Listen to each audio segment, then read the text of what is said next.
நீங்க எப்படி பந்து வீசினாலும் தமிழ்நாட்டை பொறுத்த வரைக்கும் அதை அடிக்கிறது சிக்ஸர் தான். அந்த டீமுக்கு தோதான அடிமைகள் சிக்கலாம். பழைய அடிமைகள் புதிய அடிமைகள் பி டீம் சி டீம் உருவாகலாம். ஆனா கடைசியில டோர்னமெண்ட்ல சாம்பியன் நாங்க தான். ஒரு சிலரோட அரசியல் லாபங்களுக்காக பிரிவுகளையும் பிளவுகளையும் உண்டாக்கி சமூகத்தை துண்டாடும் சதி செயல்கள் அது நிச்சயமா ஆன்மீகம் அல்ல, அது அரசியல். அதுல கேடுகட்ட மலிவான அரசியல். கார்த்திகை தீபத்துக்கு திருப்பரங்குன்றம் முருகன் கோயில தீபம் ஏற்றுறது மாதிரி கடந்த 3ஆம் தேதி மாலை 6 மணிக்கு பாலதீபம் ஏற்றப்பட்டுச்சு. அதன் பிறகு அதே நேரத்தில் உச்சி பிள்ளையார் கோயில் தீபமண்டபத்திலையும் தீபம் ஏற்றி சாமி புறப்பாடாகி 16 கால் மண்டபத்துக்கு எதிரே இருக்கக்கூடிய இடத்துல சொக்கப்பான் ஏற்றி சாமிக்கு ரட்சை சாத்தப்பட்டுச்சு. இதெல்லாம் இந்து சமய அறநிலைத்துறையின் சார்பில் முறையா நடந்துச்சு. இதெல்லாம் உள்ளூர் மக்களுக்கு உண்மையா பக்தர்களுக்கு நல்லா தெரியும்.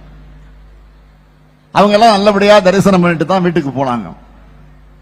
ஆனாலும் இப்ப என்ன காரணத்துக்காக பிரச்சனை நடக்குது? இந்த பிரச்சனைய கிளப்புற கூட்டத்தோட நோக்கம் என்ன? இதுவும் மக்களுக்கு நல்லா தெரியும்.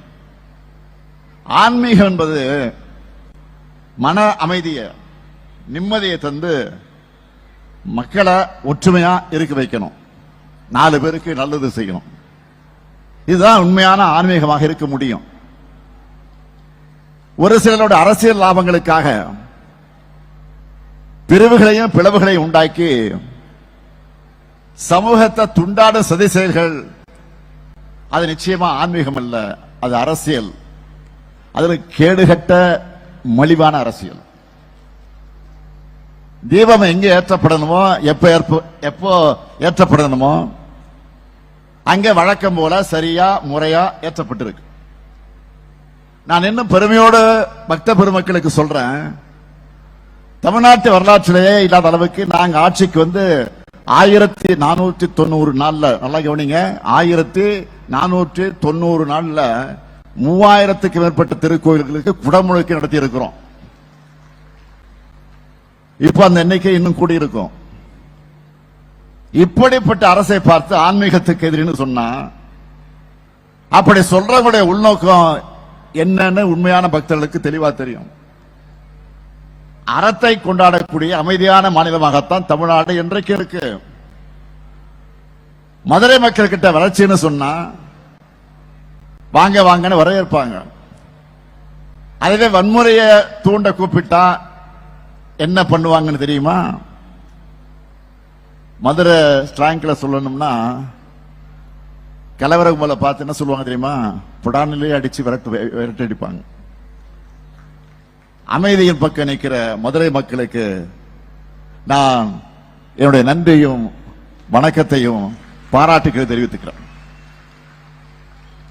நம்முடைய எதிரிகள் டெல்லியிலிருந்து நமக்கு எத்தனை இடைஞ்சல்கள் கொடுத்தாலும், நிதி நெருக்கடிகளை ஏற்படுத்தினாலும், ஆளுநர் மூலமாக முட்டுக்கட்டைகள் போட்டாலும், எல்லாத்தையும் மீறி இந்தியாவிலே நம்பர் 1 வரலாறு காணாத பொருளாதார வளர்ச்சி தமிழ்நாடு அடைஞ்சிருக்கு. எங்களுடைய வளர்ச்சி பயணத்தை உங்களால தாங்கிக்க முடியல. அதனால சதி திட்டங்கள்ல நீங்க போடுறீங்க. நீங்க எப்படி பந்து வீசினாலும் தமிழ்நாட்டை பொறுத்த வரைக்கும் அதை அடிக்கிறது சிக்ஸர் தான். அந்த டீமுக்கு தோதான அடிமைகள் சிக்கலாம். பழைய அடிமைகள் புதிய அடிமைகள் பி டீம் சி டீம் உருவாகலாம். ஆனா கடைசியில டோர்னமெண்ட்ல சாம்பியன் நாங்க தான். வர 15ஆம் தேதியிலிருந்து ஏற்கனவே கலைஞர் மகளிர் உரிமை திட்டத்தில் பயனடையக்கூடிய 1,14,00,000 மகளிரோடு சேர்த்து விடுபட்ட மகளிருக்கும் மாதம் 1000 ரூபாய் உரிமை தொகையை தரப்போகிறோம். கட்டணமில்லா விடியல் பேருந்து பயணம், நான் முதல்வன், புதுமை பெண், தமிழ் புதல்வன், எண்ணற்ற திட்டங்களை அந்த திட்டத்தினால தமிழ்நாடு மேலும் உயரும். எங்களின் சாதனை பயணம் திராவிட மாடல் 2.0 உங்கள் ஆதரவோடு தொடரும். மக்களுக்கான நன்மைகள் பெருகும். இங்கே திரண்டிருக்கக்கூடிய மதுரை மக்கள் மீதான நம்பிக்கையில சொல்றேன், அனைத்து மதத்தினரும் அங்காளி பங்காளியா பழகிற பாசக்கார மதுரை மண்ணிலிருந்து உறுதியா சொல்றேன், எங்க தமிழ்நாட்டில் என்றைக்கும் பெரியார் ஏற்றின சமத்துவ தீபம் தான் ஒளிரும். உங்களால் அதை தடுக்க முடியாது. எதிர்த்து கேட்க ஆள் இருக்கு. உள்ள பெரியார் எத்தனை எதிர்ப்பு இருக்கும். 2026 அதே ஃபயரோட திராவிட மாடல் அரசு தான் தொடரும். நன்றி, வணக்கம். செய்திகளை உடனுக்குடன் தெரிந்து கொள்ள கீழ்கண்ட கேபிள் மற்றும் டிடிஎச் நெட்வொர்க்குகளில் எம்நாடு செய்தி தொலைக்காட்சியை காணுங்கள். பாதகம் செய்பவரை கண்டால் நாம் பயம் கொள்ளலாகாது பாப்பா. மோதி மிதித்து விடு பாப்பா, அவர் முகத்தில் உமிழ்ந்து விடு பாப்பா. அண்மை செய்திகளை உடனுக்குடன் தெரிந்து கொள்ள இணைந்திருங்கள் எம்நாடு தொலைக்காட்சியுடன்.